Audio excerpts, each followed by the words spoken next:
કેવડિયા ખાતે mega legal awareness and empowerment camp યોજાયો હતો। નર્મદા જિલ્લાના એકતાનગર ખાતે Gujarat state legal services authority દ્વારા સુપ્રીમ કોર્ટના જજ શ્રી ભૂષણ રામકૃષ્ણ ગવઈની અધ્યક્ષતામાં mega legal awareness and empowerment camp યોજાયો હતો। નેશનલ લીગલ સર્વિસ ઓથોરિટી નાલસા દ્વારા સૌને ન્યાય થીમ પર આયોજિત આ કાર્યક્રમમાં આદિવાસી સમુદાય માટે કાયદાકીય હક્કો અને સરકારી યોજનાઓ અંગે આદિજાતિ નાગરિકોને જાગૃત કરાયા હતા। ન્યાયમૂર્તિગણના હસ્તે વિવિધ સરકારી યોજનાઓના લાભાર્થીઓને સહાય લાભોનું વિતરણ કરવામાં આવ્યું હતું।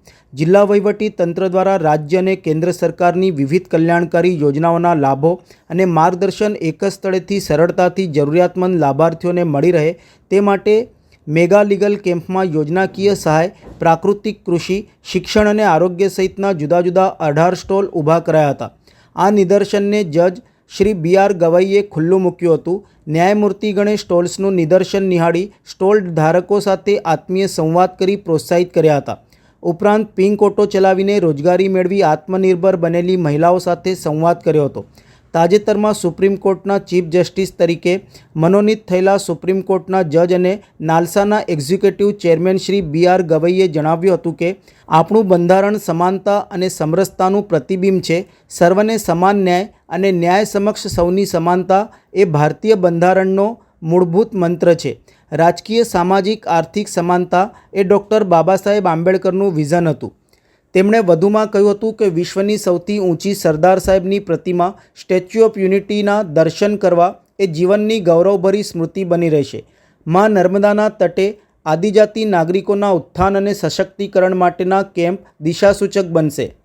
સુપ્રીમ કોર્ટના જજ શ્રી વિક્રમનાથે ગરવી ગુજરાતની ધરતી પર કાર્ય કરવાની સુવર્ણ તકને યાદ કરીને ગુજરાતને માત્ર વેપાર અને સંસ્કૃતિ માટે જ નહીં પરંતુ તેની અનોખી સાંસ્કૃતિક પરંપરાઓ માટે પણ પ્રસિદ્ધ ગણાવ્યું હતું। અહીં લોકોના રગરગમાં રહેલા ઉત્સવો અને આદિજાતિ પરંપરાનો ઉલ્લેખ કર્યો હતો અને ગુજરાતમાંના માનવરત્નો ગાંધીજી અને સરદાર વલ્લભભાઈ પટેલનું પણ સ્મરણ કર્યું હતું। શ્રી વિક્રમનાથે વધુમાં ઉમેર્યું હતું કે નાલસા છેવાડાના નાગરિકોના ઘર સુધી ન્યાયપાલિકાની સેવાઓ પહોંચાડવાની દિશામાં સતત કાર્યરત છે। જનજાતિઓમાં વન ઉપજ તથા વિસ્થાપનના કાયદા અને પોતાના હક્કો વિશે અપૂરતી માહિતીના કારણે આદિજાતિ નાગરિકો અનેક મુશ્કેલીઓ અનુભવે છે।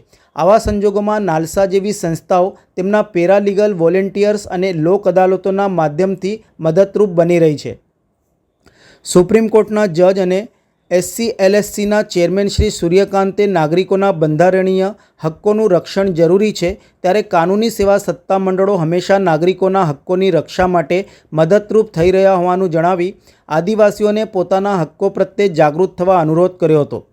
ગુજરાત હાઈકોર્ટ ચીફ જસ્ટિસ અને GCLSAના patron in chief Shri Sunita અગ્રવાલે પ્રાસંગિક ઉદ્બોધન કરતાં જણાવ્યું હતું કે સૌને સરકારી યોજનાઓના સમાન લાભો મળે, તમામ વર્ગોના હિતો અધિકારોનું રક્ષણ થાય એ માટે ન્યાયપાલિકા કડીરૂપ છે। આ વેળાએ મહિલાઓ, દિવ્યાંગો, ઔદ્યોગિક કામદારો, ઓછી આવક મર્યાદા ધરાવતા લોકોને સરળતાથી નિઃશુલ્ક કાનૂની સહાય, મધ્યસ્થતા, લોક અદાલત વગેરેની વિગતવાર જાણકારી માર્ગદર્શન આપવામાં આવ્યું હતું।